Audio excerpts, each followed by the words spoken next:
weeks and weeks here, we've been talking about this militant group, ISIS, seizing territory, town after town, in both Syria and Iraq.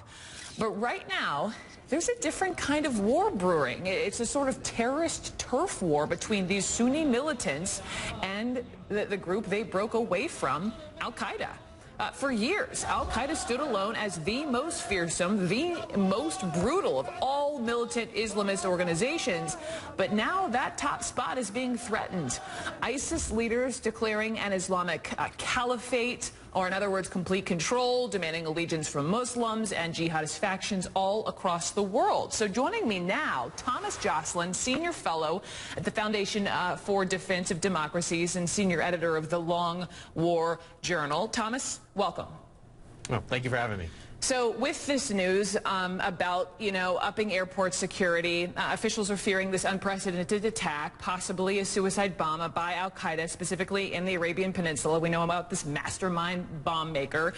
To garner back some respect, for lack of a better word, do you see that as a legitimate concern, first of all?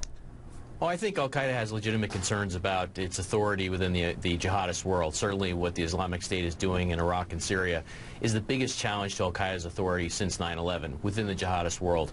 However, I don't think they need that sort of challenge in order to plot attacks against us. We've seen a consistent threat stream coming out of Syria for a while now, going back a couple of years, of terrorists there potentially plotting attacks against the West and certainly preparing or laying the groundwork for those sorts of plots. I was reading this article a couple of days ago in the Daily Beast that it was talking about Al Qaeda being eclipsed by the very fighters they disavowed, by ISIS, kicked out because of their sheer brutality and their refusal to obey orders.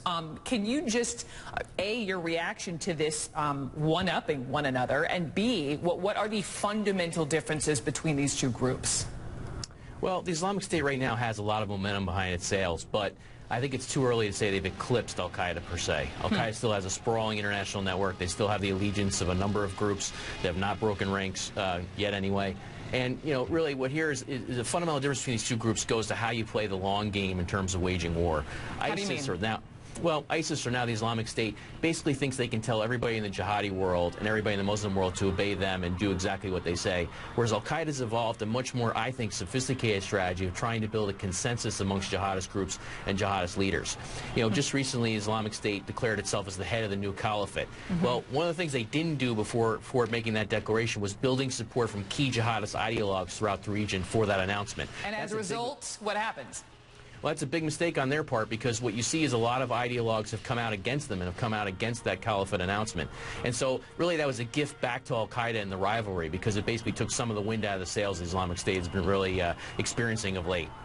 Rivalry between these groups.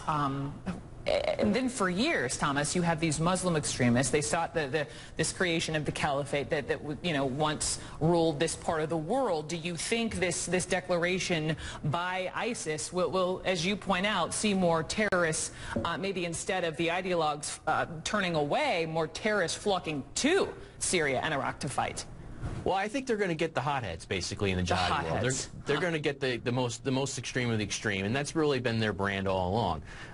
The problem for them is sort of how do you play the long game. Remember, Al Qaeda had to change its tactics and its strategy even, really, because of the excesses of the war in Iraq and its brutality against Muslims. What ISIS is doing, or what the Islamic State is doing, is killing a lot of its potential recruits, and that's a message that eventually really turns people sour on them. Now, right now, they have military victories. They're on the offensive in Iraq. They have incredible momentum right now. Sure.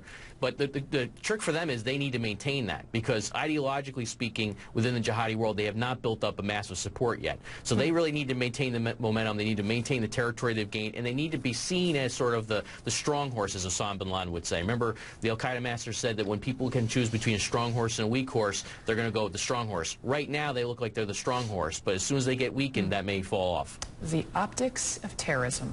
Unbelievable. Thomas Joscelyn, Senior Fellow at the Foundation for Defense of Democracy, Senior Editor of the Long War Journal. Thank you so much, sir, for your expertise. We really appreciate it.